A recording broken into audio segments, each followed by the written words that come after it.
Ok, hola, buenas tardes a todos. Ya estamos al aire. Bienvenidos a esta conferencia del mes de Grima, 20 años, el aniversario.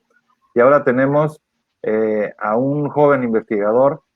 Les platico, David Molina es egresado del Instituto Tecnológico de Valle de Banderas de la carrera de Biología Marina y también estudió una maestría en Ciencias Marinas y Costeras en la Universidad Autónoma de Baja California Sur, pero su campo es aquí en Nayarit. Entonces, nos va a hablar sobre la diversidad de aves de marismas nacionales, que es un área natural protegida aquí en Nayarit muy grande y muy bonita.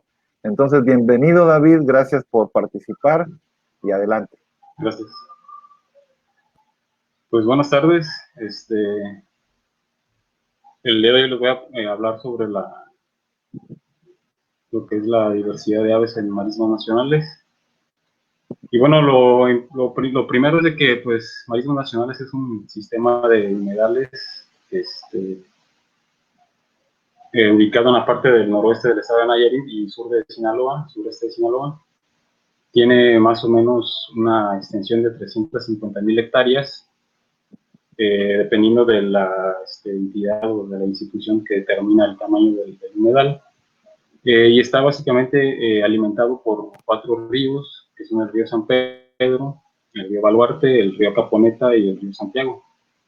Tiene un clima subhúmedo y con una marcada estacionalidad.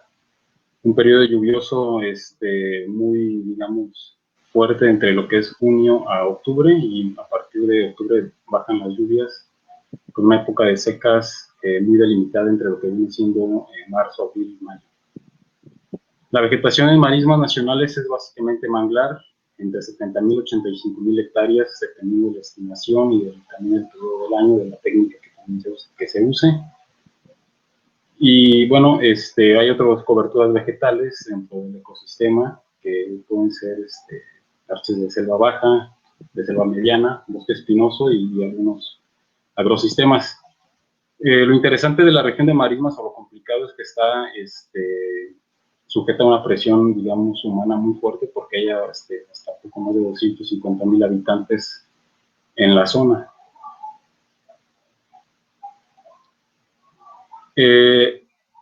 Algo importante de marismas nacionales es de que históricamente se le ha reconocido como un sitio importante para la conservación, en principio para la conservación de aves, y posteriormente, bueno, ya para, digamos, como un ecosistema vital para tanto varios grupos animales como también la población humana.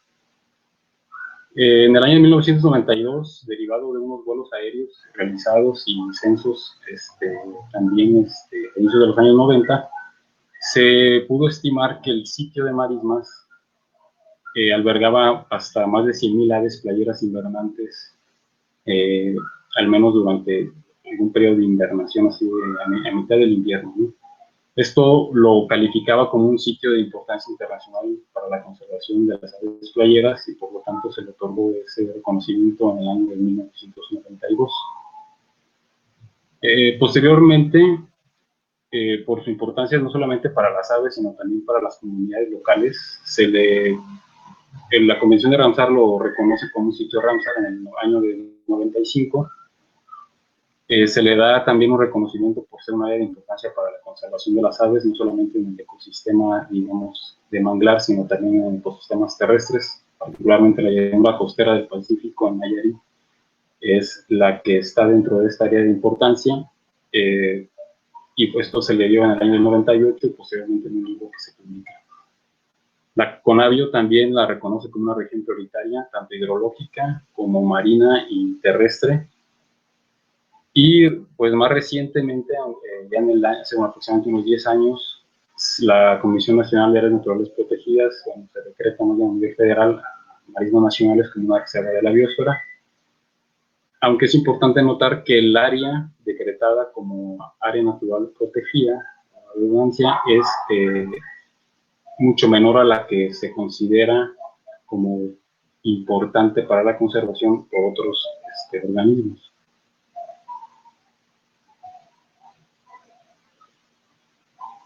A pesar de la importancia ecológica que tiene marismas nacionales y el gran tamaño que tiene, tiene algunos problemas, digamos, serios.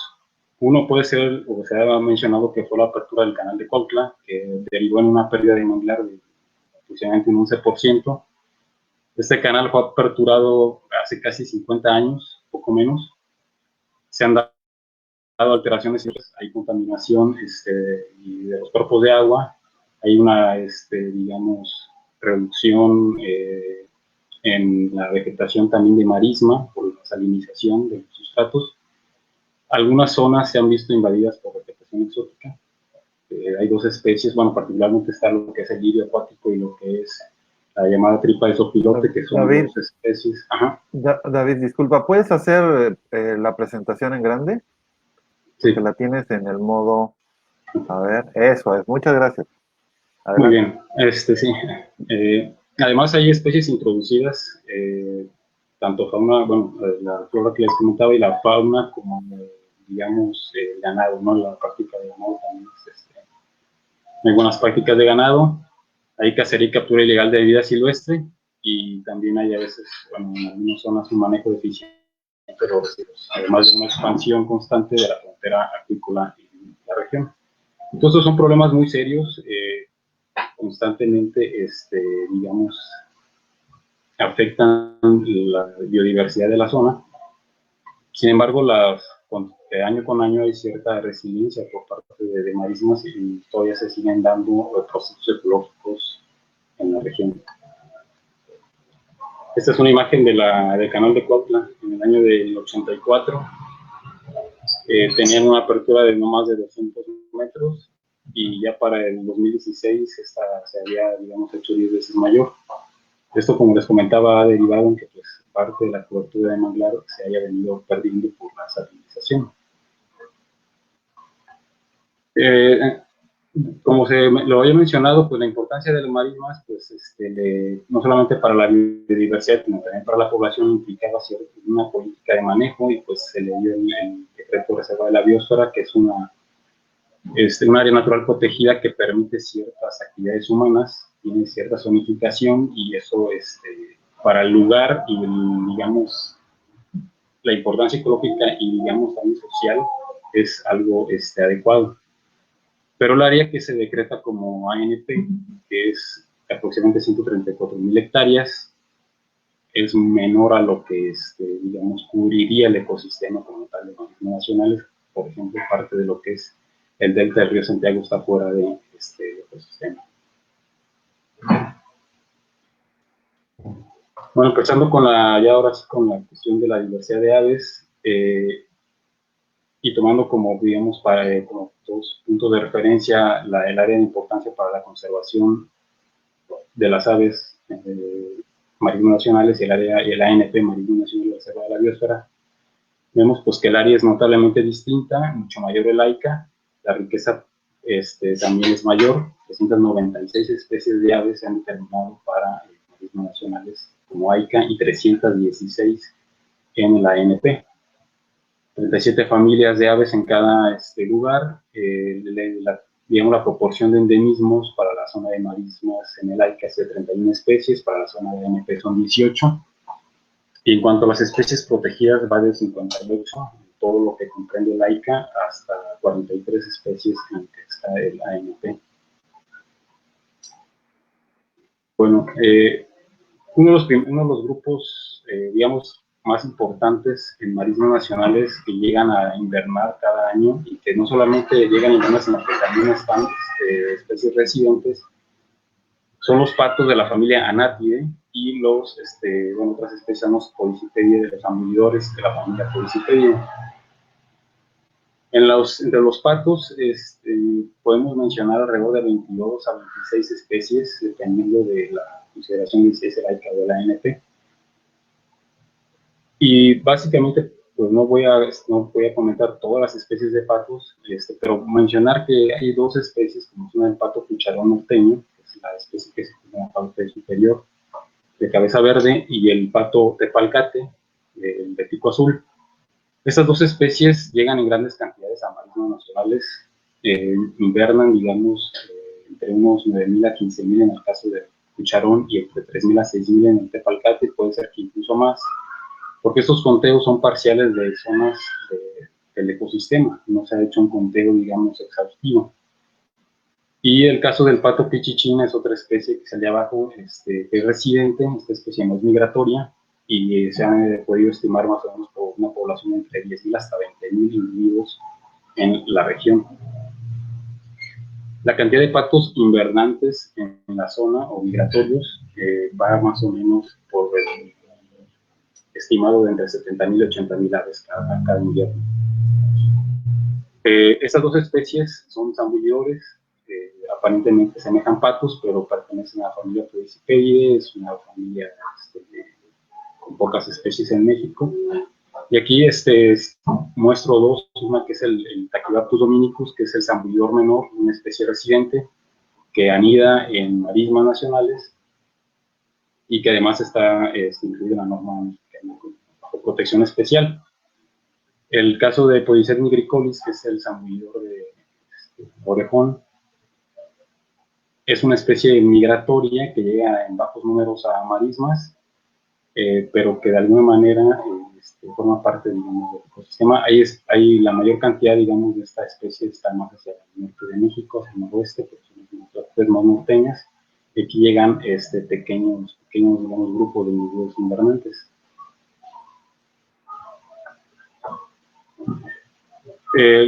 Hay una serie de familias que se pueden agrupar como garzas y aves estuarinas, que son la familia Realidae, por ejemplo, que no alcanza 10 especies, que son los rascones y gallinetas de agua, la familia Arámide, que agrupa el carao, es una especie, Gruide, con una especie que es la grulla gris, que llega también a marismas, la cigüeña americana, la Siconidae, entre 13 y 14 especies en la familia Ardeidae, que son garzas, de género Ardea, Egreta, algunos otros abetoros, Sobricus, Taurus.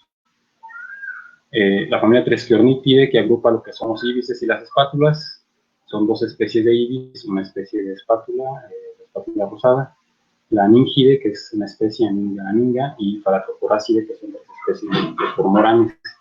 Todas estas especies están muy asociadas a los ecosistemas de manglar. Algunas de ellas anidan en marismas, por ejemplo, tanto la garza Ardea Herodias, que es la que está arriba, como Ardea alba, que está abajo, son dos especies de garzas grandes que tienen colonias de dominación en marismas nacionales.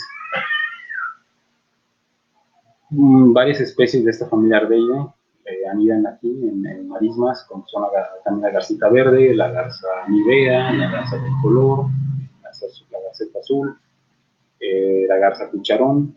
También hay grupos anidantes de ibis blanco, de espátula rosada. Entonces, todas estas familias básicamente están conformadas por especies residentes, la mayoría de hábitos también piscívoros y que presentan pocos, digamos, componentes migratorios. Una especie importante, vamos a decirlo así, dentro de este grupo y que a veces se encuentra en números importantes en marismas es la garceta rojiza, que es Greta rufescens, que se encuentra en peligro de extinción y presenta poblaciones invernantes en dimensionales. Uno de los grupos más, digamos, sobresalientes por la cantidad de aves que llegan a ANPI, pues, en el laica en general, es el de las aves playeras, que está conformada por 5 familias. La de las abucetas y candeleros, de los ostreros, que es esta ave que está de pico rojo, los chorlos, que son la familia Caradridae, escolopáceos, que son, digamos, playeritos, aves de ribera, ¿no? Que están ahí en la orillita, zarapitos, tringas, etcétera, y la Jacánidae, que es una familia que agrupa nada más una sola especie. En general, la mayor parte de las especies de aquí de los playeritos son migratorios, hacen de viajes muy largos desde, digamos, latitudes como Canadá, el Ártico, incluso Estados Unidos hacia acá. Pero particularmente familias como Jacánidae y Hematopodidae, como los tregos, son residentes, no son especies migratorias, y algunas especies de la familia Caradridae también anidan en marismas nacionales.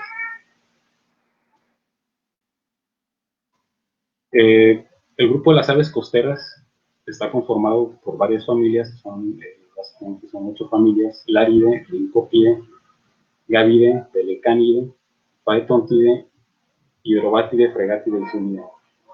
La familia mejor representada de los láridos, que son gaviotas y charranes. Hay especies que son migratorias y otras especies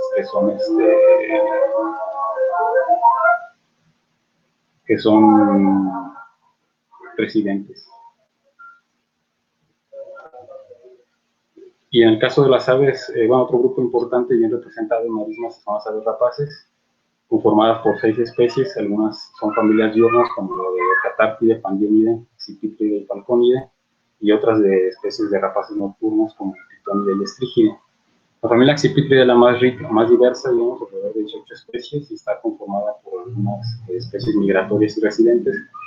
2 especies residentes abundantes en marismas son la aguililla negra menor, que está en la parte superior, y otra es la aguililla gris, bastante común, digamos, en los ecosistemas de bosque dulce, alrededor de los ecosistemas de manglar.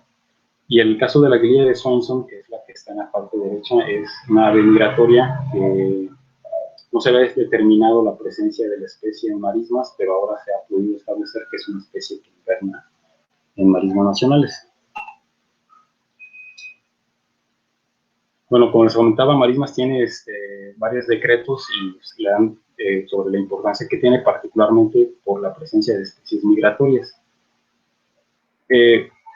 La cuestión de la migración es importante porque, hay que comentarla porque, digamos, derivado de ello es que la zona de marismas ha llegado a ser reconocida como importante para las aves. La migración, pues hay que determinarla caracterizarla como una conducta periódica de movimientos predecibles entre 2 áreas, una de invernación y otra de reproducción.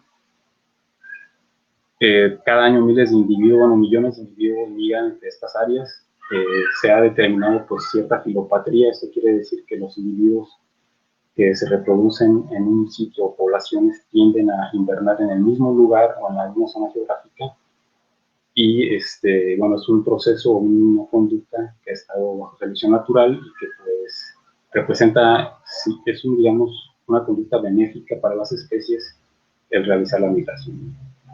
La orientación y la navegación de las aves lo hacen por la posición del sol, la posición del movimiento relativo de las estrellas, la luz polarizada, el campo magnético de la Tierra, y también se van guiando o van navegando por los accidentes geográficos, ¿no? Se supone que pudiesen también ayudarse por la presencia de cerros, penínsulas.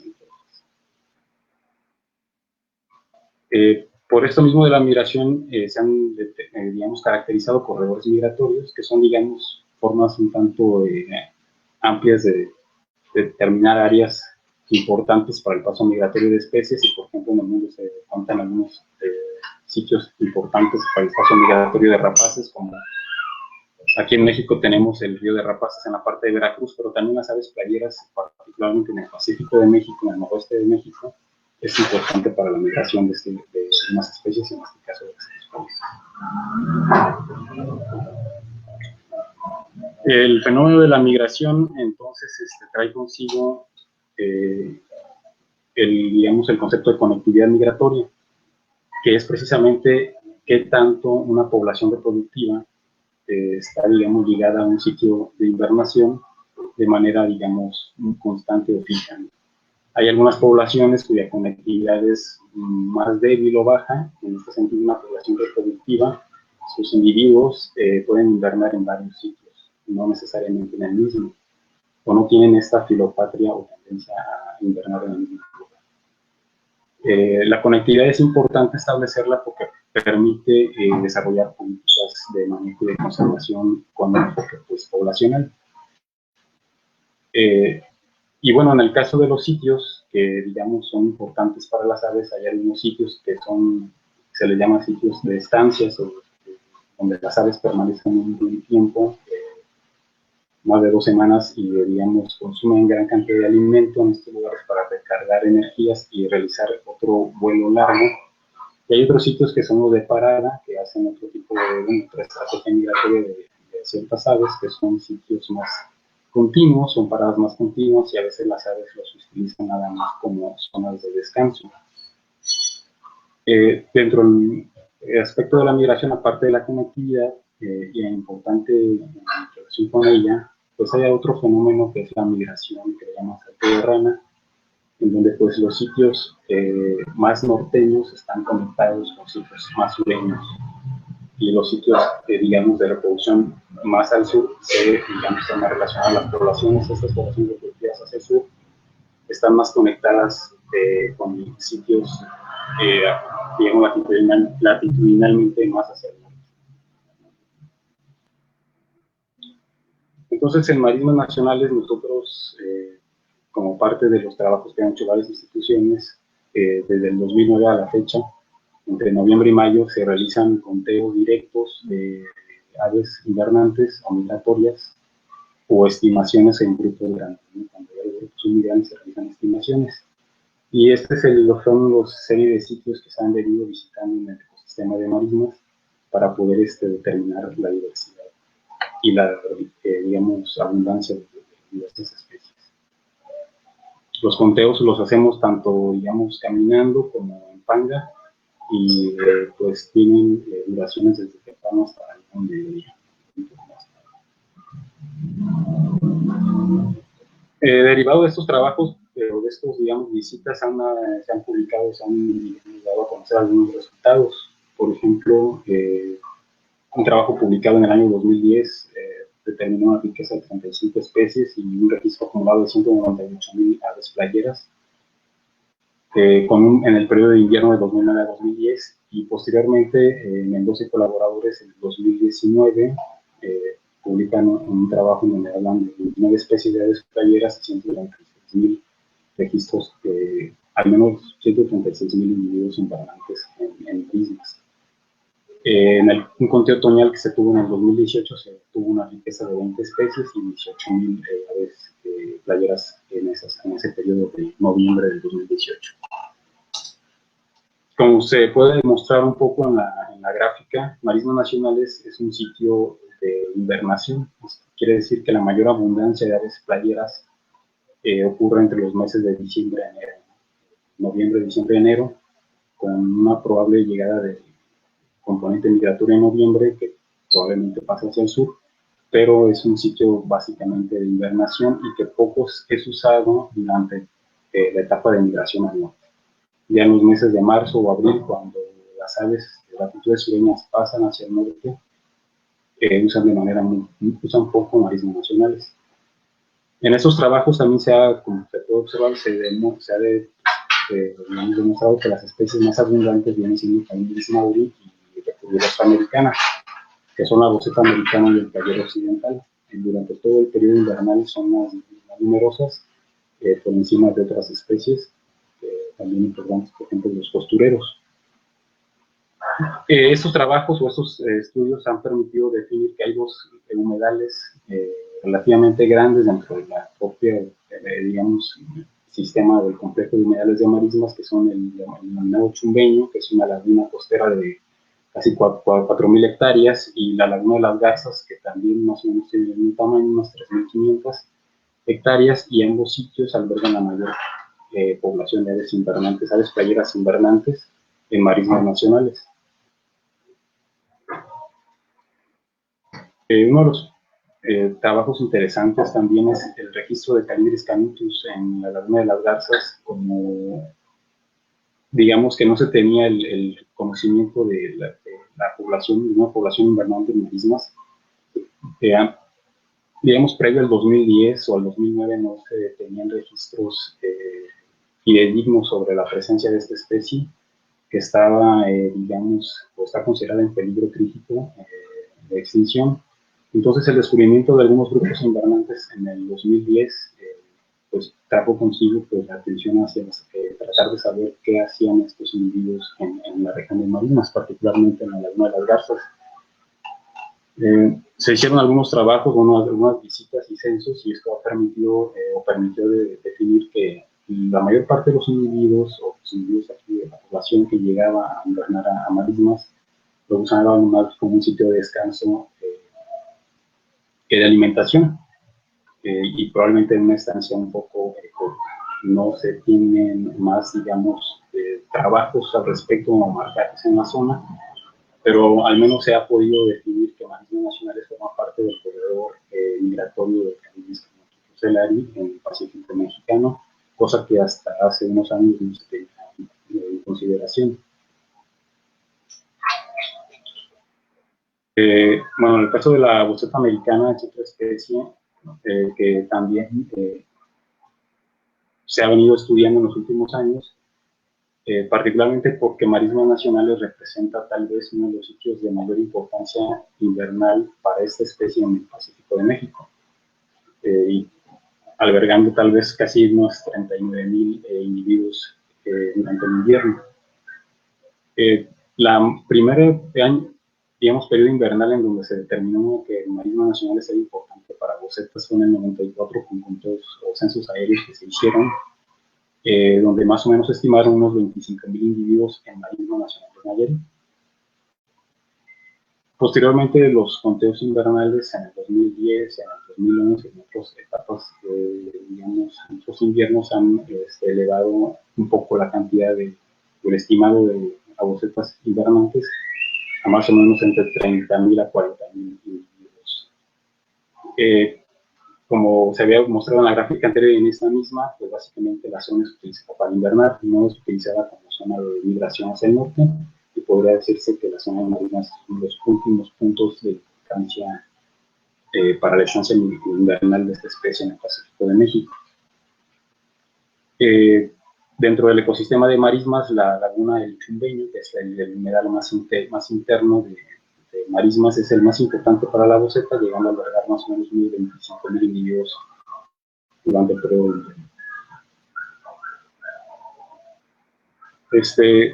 También hemos, digamos, hecho algunas evaluaciones sobre la posible órbita potencial de estas especies, particularmente de la boceta en Chumbeño, y algunos trabajos de muestreo en el invierno 2012-2013 nos permitió, digamos, determinar que la mayor oferta alimenticia que había en el sustrato y la columna de agua era, digamos, presencia de copépodos, ostrácodos y larvas de dípteros, básicamente de la familia Chironomidae y de la familia Mucidae, y algunas otras de la familia Ceratopodonidae.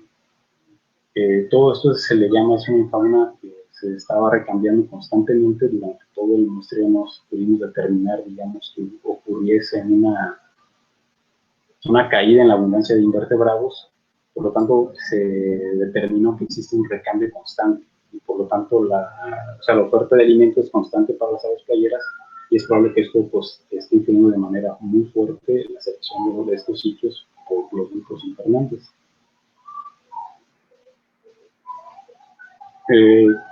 Parte de los trabajos con la boceta americana pues, fue ver la conectividad migratoria que existía entre una región como Marismas Nacionales con el Gran Lago Salado.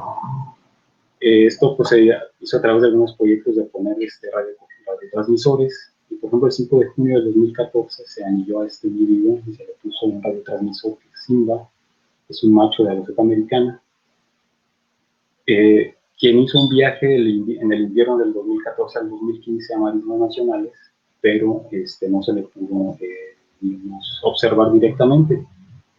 En el siguiente invierno, después de la época reproductiva del verano del 2015, volvió el individuo a visitar marismas, básicamente el mismo lugar en el que había estado en un invierno anterior, lo que mostraba cierta filopatría al sitio de invernación. Y el 20 de diciembre del 2015 lo que se le pudo fotografiar en la región de Villa de Guadalupe, en Marismas Nacionales, más o menos por la zona de Tecuala. De los pocos individuos que se les pusieron radiotransmisores en el Gran Lago Salado en ese año, al menos 2 llegaron a la región de Marismas, pero a Nayarit nada más este individuo. También se han hecho algunos estudios con playero occidental, que es Calidris mauri, una especie recientemente agregada a la norma. Esto porque pues, con conteos invernales anteriores se había establecido que Calidris mauri era una especie notablemente importante o abundante en los ecosistemas. Se hicieron algunos conteos en diversos humedales. El humedal de la Polta, que está localizado en Sinaloa, pero los Garzas, Chauvin y el Chumbeño están localizados en Nayarit. Y pues se mostró que la mayor cantidad de individuos de Calidris mauri empiezan a llegar, digamos, a los meses de octubre y noviembre de manera temprana, y al parecer bueno, los sitios fueron más utilizados durante este periodo migratorio de otoño, y aunque marismas es un punto importante en invernación, resulta interesante ver que se usó más en términos numéricos durante el periodo otoñal. El periodo de primavera, en cambio, resulta mucho menor la proporción de individuos en marismas de calibres maduros respecto a otoño. En primavera mucho menor cantidad de calibres inferiores. Otra especie que también se ha estado trabajando es el chorlo nevado. Hay un caso particular, pues he estado auxiliar en algunos proyectos que se han realizado en la región de marismas, particularmente en la Laguna de las Garzas y la Laguna del Chumbeño, donde se han realizado monitoreos anuales, digamos, de la población de chorlo nevado que se reproduce ahí. Al menos en lo particular me ha tocado hacer conteos de más de, bueno, en el conjunto de más de 60 parejas, tal vez un estimado, y pues lo importante de la especie es que también, muy parecido a lo que sucedía con Calibris canutus, el chorlo nevado no se tenía un conocimiento bastante, digamos, no se tenía un conocimiento real de la situación del chorlo nevado en marismas. Se tenía el conocimiento de que se llegaban poblaciones invernantes, se tenían indicios de la reproducción, por ahí algunas personas aquí en Nayarit ya tenían datos de generación de chorro nevado antes de hacer estos conteos del 2009, y gracias a estos, digamos, indicios y nuevos seguimientos se pudo determinar estas colonias reproductivas de una especie pues, que está amenazada.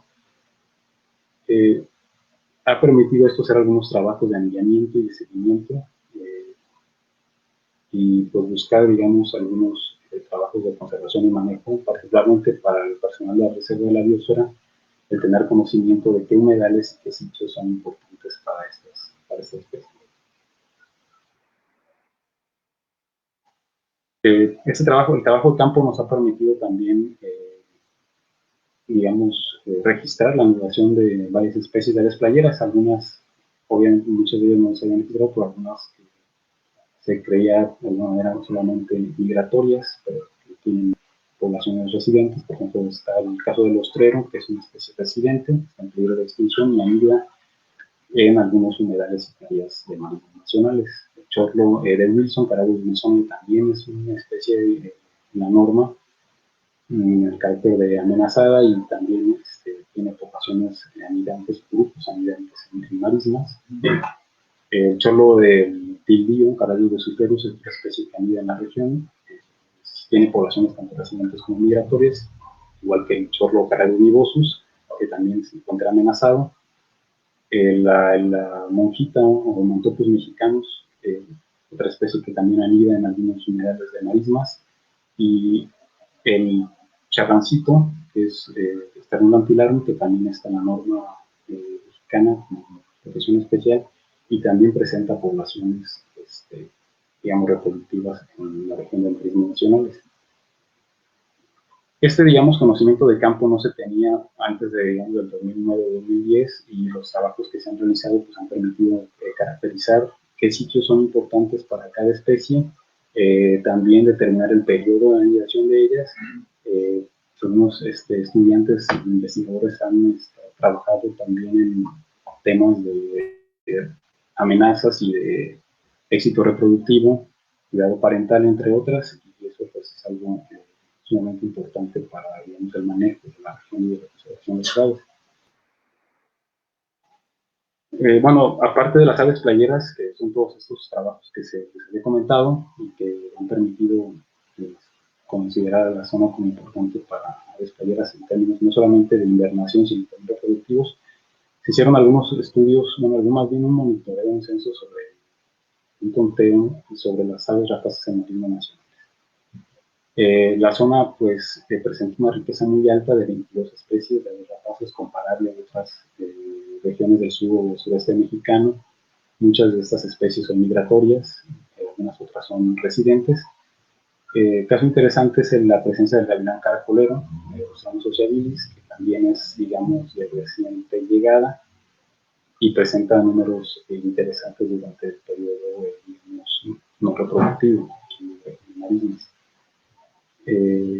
Aunque las especies, digamos, más comunes son aquellas que están asociadas a ecosistemas acuáticos o humedales, como son la anguila negra, la pescadora, o bien algunas especies asociadas a gremios tróficos, catartesaurus, ¿no? Que es una especie carnívora.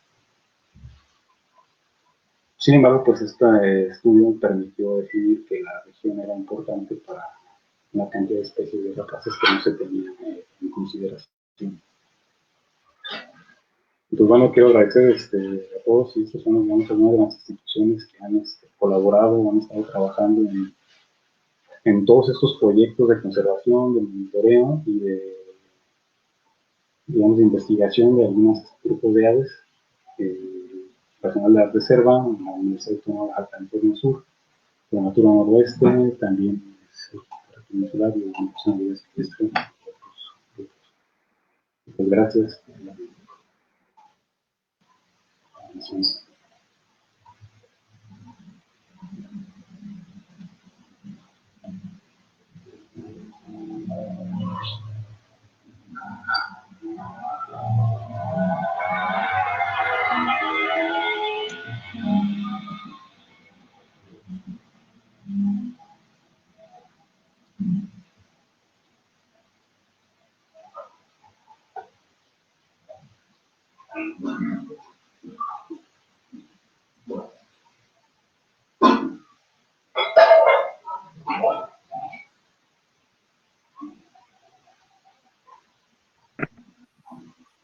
Ahora sí, ¿ya me escuchas, David? Ya. Ok, bueno, gracias, David. Está bien interesante. Tenemos varias preguntas. Primero ahí está preguntando Daniel, ¿cuál es la principal amenaza que tienen las aves en esta área? Pues hay muchas amenazas hacia las aves, tal vez depende del grupo de aves que estemos hablando. En el caso, por ejemplo, de las aves costeras, de las principales amenazas está el cambio climático, ¿no? Por lo que implica en cuanto al movimiento del nivel del agua, sobre todo en cuanto a la invasión marina hacia ciertos sectores de playa. Pero aparte de ello hay una fuerte presión, digamos, tanto de contaminación hacia los cuerpos de agua, como también contaminación, digamos, salina hacia ciertos sustratos. Ahora bien, paradójicamente, el cambio, digamos, la reducción de vegetación de manglar en marinas nacionales probablemente haya favorecido a ciertas aves, pero también implica ciertas amenazas para otras. Pero sería el cambio climático y probablemente el aspecto de contaminación. Porque cada vez, ahí hablaste de aves que tienen como que diferente pues, hábitat nicho, porque son las playeras y son las rapaces, que son más de andar en árboles, y las demás, ¿no? Las que están más adentro del área, sino más alejadas de la costa, que serán cosas diferentes. Ok, a ver, Christopher, ¿cuáles son los cambios más notables que el cambio climático ha mostrado en la variación tanto de especies como de tamaños poblacionales? Enhorabuena, David Molina, felicidades. Pues aquí en el Marismas en realidad no se ha estado trabajando así de lleno con lo que es el tema de cambio climático y aves playeras en cuanto a cómo está impactando el cambio climático a las poblaciones invernantes en la zona. Pero afecta un poco, digamos, en los niveles de movimientos de aguas a la reproducción de algunas especies, pero no se tiene determinado de alguna manera bien directa cuál es la afectación que está haciendo. Hay algunas pérdidas digamos, de nidadas de algunas especies, chorro nevado, por ejemplo, o charrancito, pero es probable que estas obedezcan más bien a movimientos naturales de la marea y no necesariamente asociados a algo más como el cambio climático. Ok. Karen Martínez, entonces las aves rapaces tienen una menor migración, por así decirlo. Bueno, en el caso de marismas nacionales, la presencia de aves rapaces, digamos, migratorias es menor o es baja. No podría decir que tiene no entiendo un poco la pregunta, pero la mayor migración de aves rapaces ocurre por la parte del Golfo de México, Y aquí en la región del Pacífico sí hemos detectado especies, digamos, migratorias. Por ejemplo, la aguililla de Swanson es una especie que migra en cantidades descomunales por Veracruz, pero aquí los grupos son de algunos cientos, no se podría, digamos, comparar con aquella migración, y tampoco se puede comparar la cantidad de aves rapaces migratorias o de invernantes en marismas con la de aves costeras. También esto tiene que ver con, pues, con lo que, pues, con la opción del viento y la facilidad que las aves, ¿no? Y algunas poblaciones migratorias. Sí, ok, hay una gran migración de aves rapaces del norte hacia México, ¿no? Allá por Tamaulipas y por ahí hay como que una puerta al Golfo de México de aves rapaces, ¿no? Que no sucede aquí. A ver, Karen Martínez, ¿qué beneficio obtiene México de la migración de estas aves? Bueno, el ecosistema, más bien los ecosistemas se ven beneficiados porque están, digamos, integrados, ¿no? Estas aves, digamos, invernantes, llegan al ecosistema digamos, de marismas nacionales y aprovechan una gran cantidad de recursos presentes, ¿no? Al mismo tiempo, aunque no se tiene un trabajo aquí en la zona sobre el papel que estas aves pudieran desempeñar, pero digamos, el recambio de materias constante.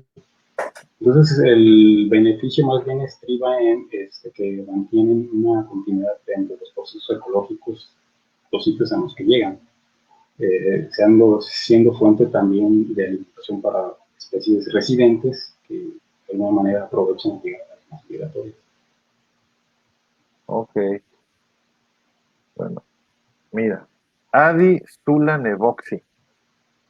¿Cuál crees que deben ser los siguientes pasos en investigación y conservación para marismas nacionales? Es muy interesante, sí, parte de lo que se debe, bueno, no se debe, sino que sería interesante continuar o digamos reforzar es el aspecto del, aunque sea costoso, de verdad, digamos, el colocar radiotransmisores, poder definir con mayor claridad el uso que hacen del sitio las aves playeras, pero más allá de lo que son las abundancias, esto es hacer estudios tal vez más aplicados a lo que es la comunidad de invertebrados, o sea, la oferta de alimento que las aves playeras tienen, cómo esta oferta de alimento cambia la disponibilidad. Y también un manejo activo puede ser interesante en cuanto a hacer, digamos, manejo más específico en ciertos humedales, como el desarrollo de terrazas, ¿no? Zonas cercadas, pues también desarrollo de tarquinas. Todas estas zonas funcionan para, digamos, la conservación de las aves playeras o otras especies invernantes. Y en el caso de la investigación, pues sería, en mi caso yo pienso que estaría en función de determinar la disponibilidad de alimento y cómo cambia el periodo de su estancia. Y además de la reproducción. Gracias, Adi. Ay, Berta Soitza Martínez. Muy interesante la plática, David. ¿Hay algún programa de protección para el área que no se encuentra en la ANP?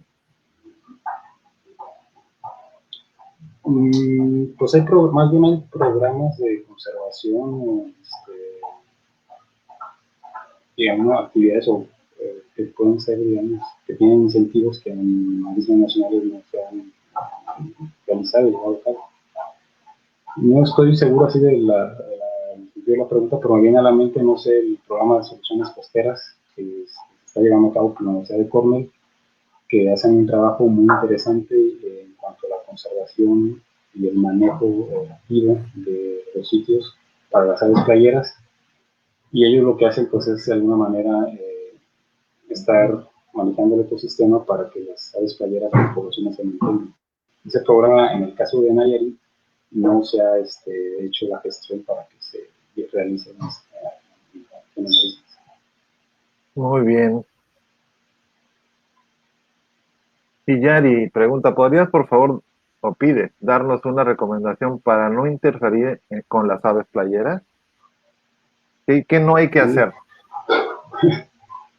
Muchas cosas. No, bueno, muchas de las aves playeras, en función de no molestarlas, ellas muchas de estas especies o individuos o poblaciones vienen de un viaje muy largo y este, los disturbios hacia ellas pues les dan un costo energético extra y no son como adecuados, ¿no? Hacer disturbios, por ejemplo, en zonas de playa, meter vehículos, ¿no? Que de internación, que ya o de migración, que también las usan como zona de parada. Entonces, una cosa es eso, ¿no? Tratar de evitar ingresar con vehículos, con mascotas, o si tienes una mascota a la playa, pues obviamente correa. Ese tipo de medidas bastante, pues, pues de sentido común para el respeto hacia estas especies o estos individuos. Y en el caso también de zonas de anidación, pues si hay alguna señalética o se tiene conocimiento de que están ahí presentes, pues no molestarlas, obviamente no cazarlas, ¿no? Todo ese tipo de situaciones. Bueno, aquí viene una de Christopher Martínez Reynoso, dice, manejo del uso de suelo. Supongo que está hablando de la protección al área que no está en Sí, la imagino que es ANP, ¿no? como, sí, como el programa de soluciones costeras que me comentaba que tienen ese componente de hacer ingeniería, por decirlo así, en Ajá, favor de la conservación, y eso sí sería bastante ajá. viable. Obviamente hay que considerar aspectos sociales de dependencia de la tierra o de gestión del sitio para poder realizar todo eso. Sí, claro. Y Isabel Cárdenas, muchas gracias, muy interesante. A ver, yo tengo varias, el canal de Cuautla se abrió, según entiendo, a petición de la gente para que obtuvieran una salida al mar. Sí, muy Así fue. Sí, y bueno, pues me imagino, bueno, que eso cambió por adentro todo el flujo, pues por la corriente, sube la marea, entra, y si no, el agua sale por ahí. Debe ser un impacto muy fuerte, ¿no? sí, a lo que a mí me había hace unos años comentado el doctor Manuel Blanco, me había dicho que había perdido entre un 10 y 15% de la cobertura de manglar a causa de la apertura del canal de Cuautla, eran sus estimaciones, tal vez un 15%. Ajá, sí, Aquí, bueno, no, hay falta, digamos, de datos históricos, tanto con el tema de fauna silvestre como para poder hacer una comparativa de qué había antes y después de todo esto. Pero ajá, es paradójico que también en el caso de las aves playeras es probable que el canal de Cuautla y esa pérdida de manglar haya beneficiado la llegada de aves playeras a la zona de marismas porque ha ocurrido una apertura de zonas antes. Pues las aves playeras tienden a veces a evitar zonas con mucho manglar, son zonas más aptas para patos, otro tipo de aves acuáticas, pero el canal de Cuautla permitió tal vez la apertura de áreas y creación, digamos, de nuevos hábitats adecuados para aves playeras, no tanto para otras aves, y probablemente esto haya beneficiado a este grupo. Hasta cierto punto, porque puede resultar ajá, contraproducente entiendo. porque se empieza Vaya, a vaya. salinizar de más de repente el ecosistema. Claro, claro. Berta Soiza Martínez, de Nayarit, ¿qué tan, perdón? A ver, no estamos perdiendo a David, se Aquí estoy. congeló. Ah, no, ya apareció. Berta Soiza Martínez dice, Nayarit, ¿qué tanto apoya la conservación de estas áreas? El Estado. El estado de Nayarit, ¿no? Pues yo creo que como tal, como estado, poco. Más bien la conservación es una labor social y federal, a lo que yo conozco. O sea, incluso buena parte de las personas que comenzaron con estos trabajos también, pues venían un poco de fuera, pero digamos que en el caso de Marinos Nacionales, pues está el personal de la Reserva de la Biosfera.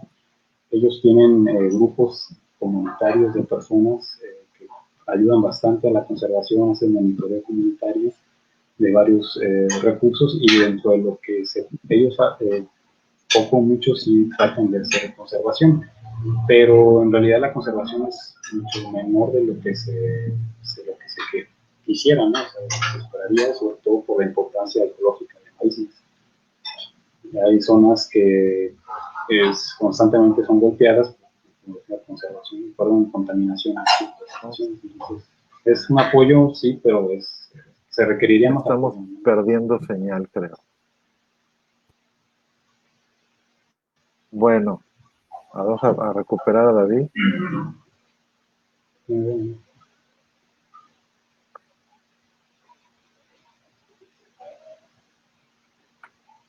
Muy bien. David, pues muchas gracias. Te mandan saludos, te hacen preguntas. La plática fue muy interesante. Hay mucho que hablar de marismas nacionales. Hemos tenido la oportunidad de ir ahí en busca de cetáceos varados y vemos que empieza, no sé dónde empiece, pero de la carretera, si buscas ir a Novillero, por ejemplo, hay una zona agrícola muy extensa, muy grande, y ya donde empiezan el agua, pues, hay poblaciones que explotan mucho el camarón este, alegremente y como que viven, es una forma de subsistencia. No sé qué tanto exploten el manglar o la pesca, pero ¿cómo está en el sentido turístico? ¿Está bien explotado o más o menos, o cómo la ves? Bueno, no, yo creo que bueno, Marismas Nacionales no tiene como tal vocación turística, ¿no? No tiene, digamos, los servicios que cuentan hacia la parte de San Blas del Sur. Más bien un turismo local, o sea, digamos, el turismo que florece es el local, ¿no? Las personas de las mismas localidades van hacia las playas y hacen ese tipo de movimientos. Puede ser que de acá de la Ah, capital, ok. pero no es un turismo, digamos, internacional o que dé cabida para eso, porque no hay servicio. Pero, digamos, el impacto sí es a veces notorio cuando se meten en las mismas personas locales a la playa. Ese es el Ah, principal impacto. bueno, muy bien. David, muchas gracias. Se nos acabó el tiempo, tu plática estuvo súper interesante. Decía yo, hay muchas cosas que aprender de marismas nacionales en las aves y en otros recursos que hay ahí. Y nos parece que está muy lejos y nos parece que casi no hay nadie, pero sí seguramente, como te decía, está rodeado y hay efectos que nos tienen que preocupar. Y qué bueno que estén descubriendo, o sea, nuevas aves, o sea, que no son nuevas, sino que no se habían dado cuenta de la importancia de la zona para aves que vienen desde muy lejos, ¿no? Y yo creo que Sí, la constancia nos va a dar un poco más. sí, eso sería lo más adecuado. Continuar con el trabajo de conservación e investigación, Sí, claro. Sí, particularmente conservación. sí, hay que investigar para conservar. Gracias, David. Vamos Gracias. a terminar con la sesión. Pronto te haremos llegar tu reconocimiento. Francisco Seguame te manda saludos. ¿Lo Un recuerdas? saludo. Sí, no, no. Ajá. Ok, sí, todavía se acuerdan de ti por acá. Esperamos verte pronto. Muchas gracias a todas las personas que nos mandan saludos, que mandan preguntas, que están interesadas en el tema. Por favor, mañana tenemos la penúltima. Permítanme un segundo y les voy a decir cuál es.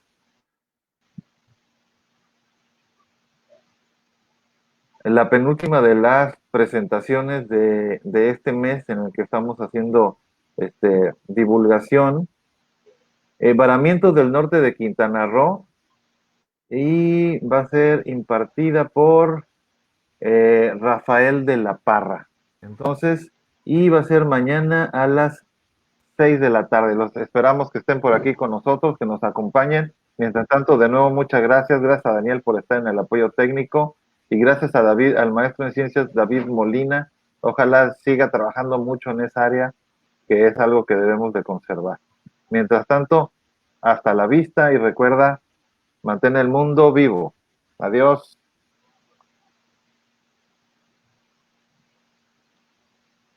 Tú espérame, David.